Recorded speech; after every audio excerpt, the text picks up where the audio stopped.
Et salut tout le monde, j'espère vraiment que vous allez bien, moi ça va super, on se retrouve pour une nouvelle vidéo. Alors, une vidéo très spéciale, je la place pas en bonus, je la place le mercredi, il n'y a toujours qu'une seule vidéo par semaine sur les fourmis, et c'est le mercredi à 14 h.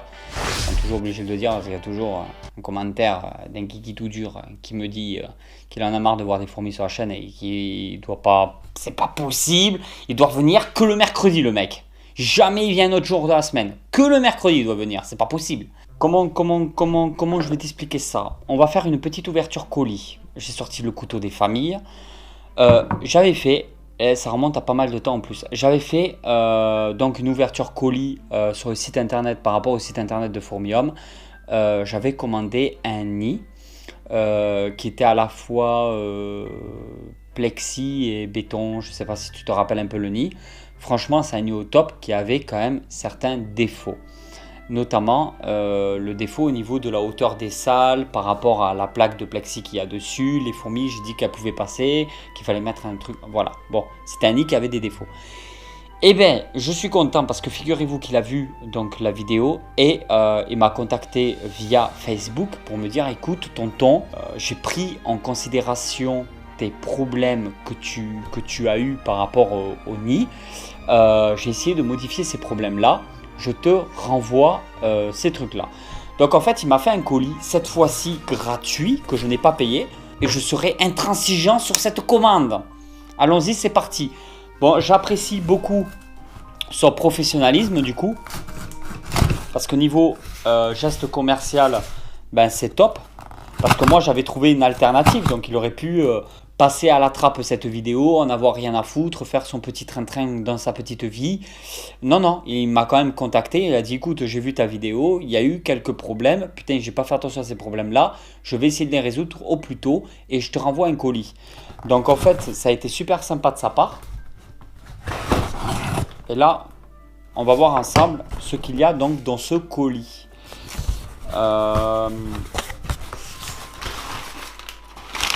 Des protections, voilà. Ah bah, ça se voit que Fourmium regarde mes vidéos parce que ça sent le petit abreuvoir des familles, comme je les adore. D'ailleurs, je vais en profiter dans cette vidéo pour répondre à quelques questions par rapport à l'abreuvoir. Alors, je sais pas la couleur qu'il a choisi. Il y a combien d'abreuvoirs? Apparemment, il y a 2 abreuvoirs. Je vais en profiter, on verra ça après. Alors je suis super content, déjà je le remercie parce que les abreuvoirs c'était pas prévu. Et la modification du nid. Donc il m'a apporté la partie modifiée du nid.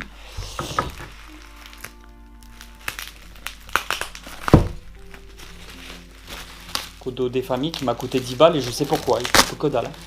J'ai le même scotch que celui-là au travail. Il est trop bien.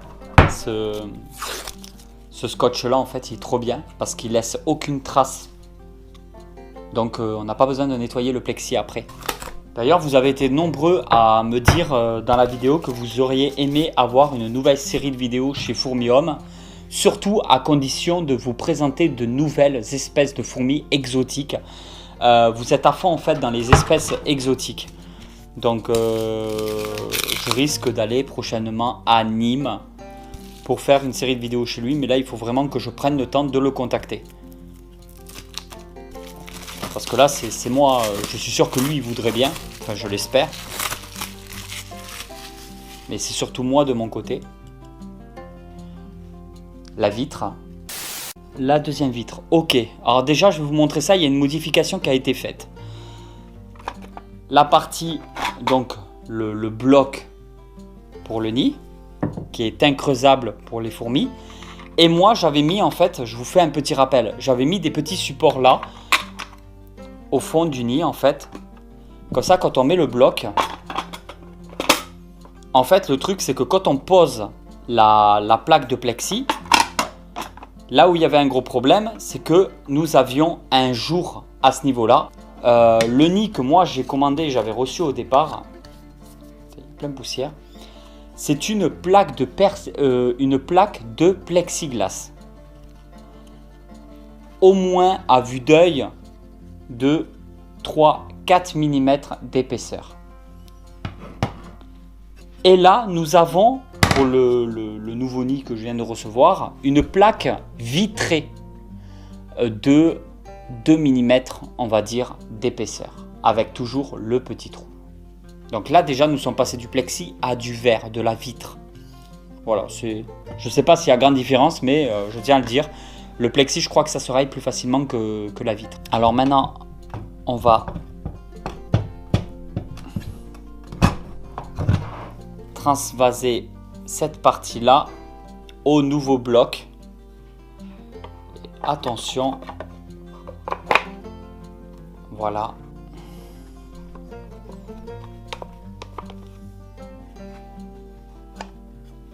Alors là, nous avons un très gros point positif. Alors la différence, je vais vous expliquer. Très gros point positif, la plaque vitrée rentre à l'intérieur, donc elle ne coulisse plus, elle est entièrement bloquée et elle est reposée directement sur la partie des salles en fait du nid. Donc il n'y a plus du tout de jour, mais plus du tout, il n'y a même pas une demi-millimètre, il n'y a rien. Il n'y a plus aucun jour possible. Je ne sais pas si vous allez bien le voir.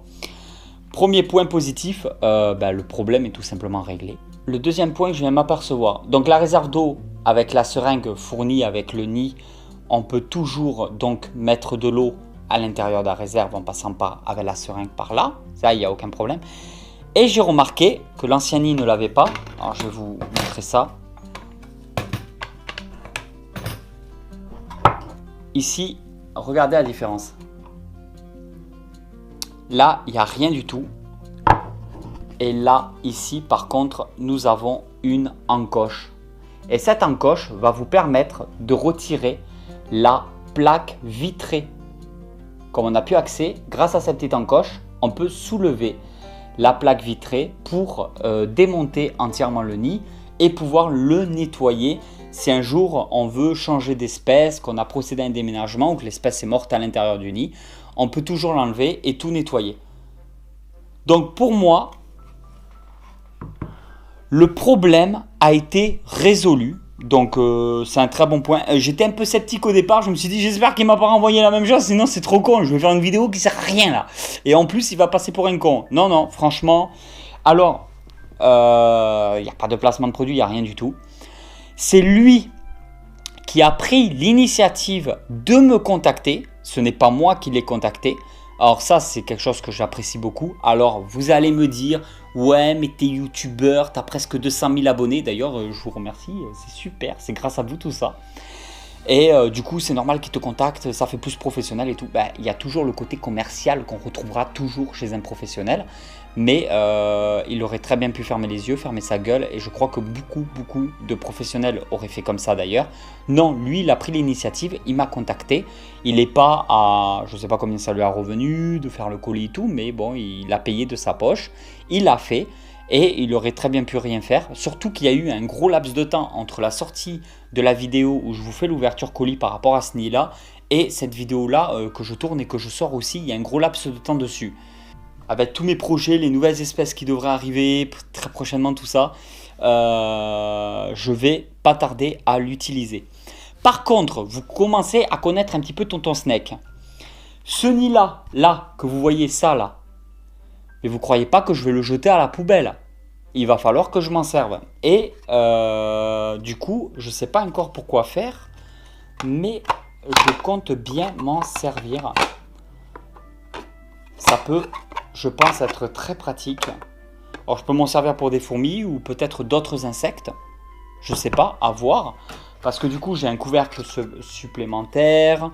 Peut-être mettre une petite espèce d'insecte, un petit truc à l'intérieur de ça. Ça peut faire une petite colonie d'insectes de je sais pas quoi. Ou une autre colonie de fourmis. Après, je peux toujours fixer tout ça à la colle à chaud. Je peux très bien travailler sur un projet. Avec ça, je vais en profiter. Tiens, voilà, pourquoi pas. Bon, je vais monter mes petits abreuvoirs en maison. Et je vais vous en parler aussi dans cette vidéo. Bon, du coup, j'ai dû couper la vidéo parce que pour monter l'abreuvoir, parce que les deux abreuvoirs en fait que j'ai reçus, j'avais déjà fait une vidéo dessus sur l'ancienne ouverture colis, donc je suis pas j'allais pas vous refaire un tuto comment remonter abreuvoir. Et il s'avère qu'en fait, c'est pas deux abreuvoirs qui m'ont envoyé, mais un seul est vraiment terrible. Regardez-moi ça. Alors, il a pris en blanc. Toujours ici, la petite grille qui permet aux fourmis d'accéder à l'eau sans se noyer. Et même pour les micro espèces, genre Phédole, Tetramorium, Solenopsis, aucune fourmi peut passer au travers de ce grillage. On m'a sorti quelques commentaires comme quoi les fourmis, on les voit sur les vidéos attraper, je vais vous montrer en fait, accéder à l'eau par les côtés. Alors je vais vous expliquer ça. Ils disent ouais, il y a un défaut, il y a des fuites et tout. Non, c'est pas parce que l'abreuvoir n'est pas étanche qu'il n'y a pas de fuite. Alors déjà l'étanchéité, si on devait faire un abreuvoir comme ça, c'est le même principe en fait que les réserves d'eau dans les nids plexiglas. Le plexiglas, les salles ne sont pas étanches. Pourtant, l'eau ne passe pas au travers des salles. Là, c'est exactement la même chose. Donc ne vous inquiétez pas, ça ne va pas pourrir votre aire de chasse, le fait que ça ne soit pas étanche. Quand vous avez 8000 fourmis par exemple qui doivent venir s'abreuver, s'il y a juste l'accès qu'il y a là, il va y avoir genre une centaine ou une cinquantaine de fourmis qui auront accès et tout le reste des fourmis, ma cache, mes coucouignes, elles ne se serviront jamais de l'eau. Alors, le fait que les fourmis puissent accéder sur les côtés à l'humidité, moi personnellement ça ne me dérange pas du tout. Au contraire, ça facilite les fourmis, ça leur facilite la vie. Donc déjà ça ne me dérange pas. Ce qui m'aurait dérangé, c'est le fait qu'il y ait une réelle fuite où l'eau puisse couler dans l'aire de chasse, tout saloper, causer des problèmes d'inondation, d'avoir des fourmis qui meurent noyées, etc. Et là, le problème n'y est pas. Donc je vois pas en fait en quoi ça dérange que le nid soit pas étanche. Ensuite, ce qu'il faut savoir, c'est que tu peux toujours rendre le nid étanche si vraiment ça t'amuse, même si je trouve que ça sert à rien. Tu achètes du silicone pour aquarium et tu fais l'étanchéité de ton nid tout autour. Mais honnêtement, je ne vois pas l'intérêt de le faire parce que ça ne pose aucun problème que le nid ne soit pas étanche. Le seul problème, comme je te l'ai dit, c'est le fait qu'il peut y avoir des fuites, mais il n'y en a pas, il n'y en a jamais eu. J'en ai jamais vu sur internet quelqu'un qui avait une fuite avec ce genre de nid-là, d'abreuvoir. Moi, ça m'est jamais arrivé, ça fait combien de temps maintenant, 15 jours, 3 semaines peut-être, que j'ai mon abreuvoir chez Messor Barbarus. Pas une goutte d'eau qui est tombée dans le nid. Tout est resté dans l'abreuvoir. Donc vraiment pour vous dire, c'est quoi? C'est ce défaut, c'est ce seul argument que certains ont trouvé pour critiquer cet abreuvoir. Ça fait longtemps que sur internet, et je ne suis pas le seul, qu'on cherche des abreuvoirs fiables. J'aime pas qu'on me prenne pour un con parce que j'essaie d'être quelqu'un de très réglo, toujours, en permanence. Et vraiment ça fait plaisir. Vraiment ça, c'est le petit geste commercial qui me fait vraiment beaucoup plaisir. Et en fait, je vais mettre le double abreuvoir donc chez les Messor Barbarus, je suis en train de réfléchir. Et j'ai mis le petit abreuvoir des Messor Barbarus, je l'ai entièrement nettoyé. Et je l'ai mis donc chez les Crématogaster Scutellaris. Un peu toujours, je mettais 1 ou 2 gouttes d'eau dans l'aire de chasse, c'est pas le top. Que là, elles ont un véritable abreuvoir. Et ça, c'est super intéressant.